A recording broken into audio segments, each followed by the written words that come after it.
Fala moçada, Biologia Mais traz a vocês a última parte 3, da aula de Sistema Excretor. Meu nome é Fernando Belan, professor Fernando Belan. Não deixe de visitar o meu site, biologiamais.com.br. Qualquer dúvida, tá? Qualquer sugestão de aula, pedido, certo? Na seção de download do Biologia Mais, nós temos também várias aulas em PDF. Mande um e-mail para fbelan@gmail.com, certo? Essa parte 3 é dedicada basicamente à regulação hormonal da excreção. Tá? Então, como se dá o controle hormonal da absorção de sódio, da excreção de água, enfim. Vamos lá.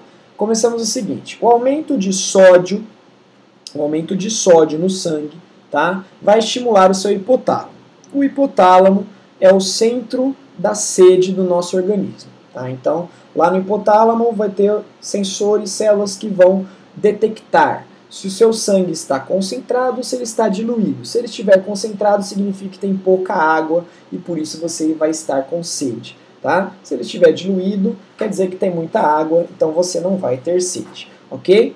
Beber água diminui a concentração do sangue, ou seja, com mais água, o volume sanguíneo aumenta, tá? E a concentração de sódio diminui. Ok? Beber água diminui a concentração do sangue, aumenta o volume sanguíneo. Esse aumento do volume sanguíneo, ele inibe a liberação do nosso querido hormônio antidiurético, que é produzido no hipotálamo e liberado pela, quem acerta? Hipófise. Tá? Neurohipófise. Hipófise com H, hipófise com I, sei lá, né? Cada um fala de um jeito, tracinho, enfim, certo? Neurohipófise, que é onde vai liberar o ADH, certo? Bebidas alcoólicas também inibem ADH, causando diurese excessiva. Isso é um dos sintomas da ressaca no dia anterior. Então, se você está com sede, toma água. Água em excesso inibe o ADH, você vai perder água na urina, certo? Por isso que passar a tarde toda tomando água, tomando tereré com os colegas, você vai ter urina diluída, urina clara, tá?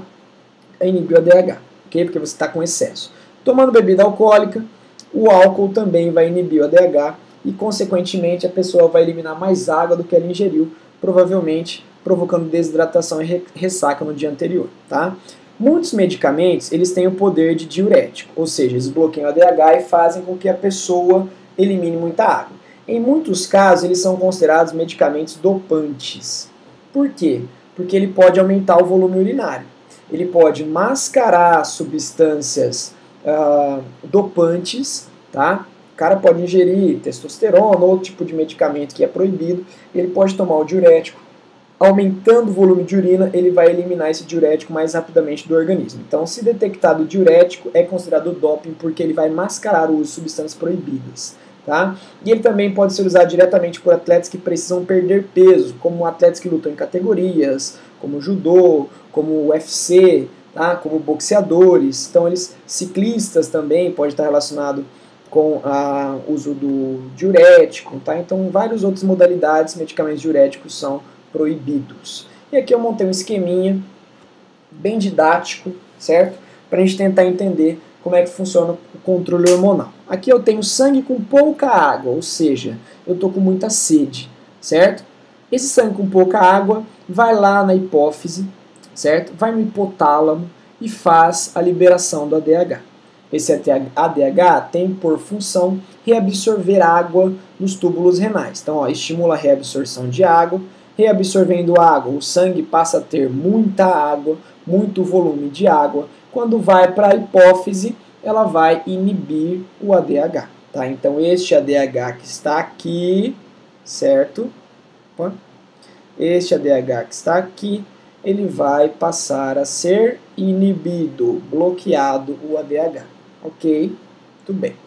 Com relação à reabsorção de sódio, mais uma historinha, ó. Baixa concentração de sódio. Estou perdendo muito sódio na urina, isso não pode. Tá? Então, o meu sangue está com baixa concentração. Essa baixa concentração vai estimular as células renais a liberar um hormônio chamado de renina. Ok? Esta renina aqui, ela vai ter por função realizar a conversão de uma proteína plasmática chamada de angiotensinogênio em angiotensina 1. Esse angiotensinogênio, esse gênio é de inativo, como outras enzimas também que nós temos no organismo, pepsinogênio, tripsinogênio e assim por diante. Angiotensinogênio é inativo, angiotensina 1 ela já é ativa. A angiotensina 1 nos capilares é convertida em angiotensina 2, tá? Então tem que ter essa conversão de 1 para 2, ok? Qual que é o papel da angiotensina 2? Ela vai diminuir o calibre, aqui ó, diminui o calibre das artérias, aumenta a pressão arterial. Aumenta a pressão. Aumentou a pressão, libera aldosterona. Então, olha a relação. Eu quero absorver sódio, porque o nível de sódio está baixo. Só que para liberar aldosterona, que é o hormônio que vai fazer reabsorver sódio, eu tenho que ter todo esse processo aqui. Para aumentar a reabsorção de sódio, no fundo eu tenho que aumentar a pressão dos capilares, tá? Das artérias daquela região da suprarrenal, provocando a liberação de aldosterona. A aldosterona facilita a reabsorção de sódio nos rins, certo? Então, ó, por uma baixa concentração de sódio, libera aldosterona, que reabsorve o sódio nos rins e tudo volta ao normal. Vamos lá? Temos aqui um esqueminha. Sangue com pouco sódio. Eu preciso liberar aldosterona, eu preciso reabsorver sódio, certo? Sangue com pouco sódio, ao passar pelas células renais, estimula a liberação de renina. A renina, ela faz a conversão do angiotensinogênio em angiotensina. A angiotensina 1 se converte em angiotensina 2 e essa angiotensina 2 promove a redução do calibre dos capilares, fazendo com que aumente a pressão. Com o aumento da pressão, a glândula adrenal vai liberar aldosterona. A aldosterona vai lá nos túbulos contorcidos distais, anotem isso, tá? Se você não tem, TCD. Túbulo contorcido distal é o local onde a aldosterona vai realizar a reabsorção de sódio, certo? Com a reabsorção de sódio, esse feedback vai ser bloqueado, ok? E para finalizar, nós temos o PNA. PNA é o quê? Ele é o peptídeo natriurético atrial. Está aqui. PNA, peptídeo natriurético atrial. A pressão alta faz com que os átrios liberem isso. Então, nada mais, nos outros hormônios, ADH e aldosterona, quando eles são liberados, tanto para reabsorver água quanto para reabsorver o sódio, no fundo eles aumentam a pressão arterial. E o PNA inibe esses outros hormônios. Então o PNA ele tem uma ação antagônica à ADH e à aldosterona.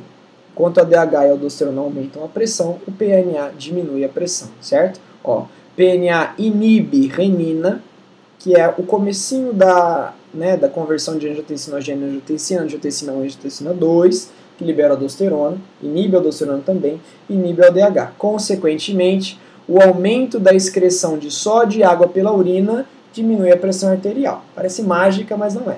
Né? Libera o PNA, bloqueia renina, aldosterona e ADH, aumenta a excreção de sódio e água pela urina, diminui a pressão arterial. Portanto, o PNA tem ação antagônica a substâncias vasoconstritoras como a angiotensina. Certo? Medicamentos, olha só que interessante. Medicamentos que combatem a hipertensão, a pressão alta, tem por função inibir a conversão da angiotensina 1 em angiotensina 2. Consequentemente, você não vai ter vasoconstrição, consequentemente, você não vai ter liberação da aldosterona, não vai ter reabsorção de sódio, faz muito xixi, muita urina e a pressão arterial fica controlada. Tudo bem? Moçada, é isso. Fim da terceira parte. Um abraço e até a próxima.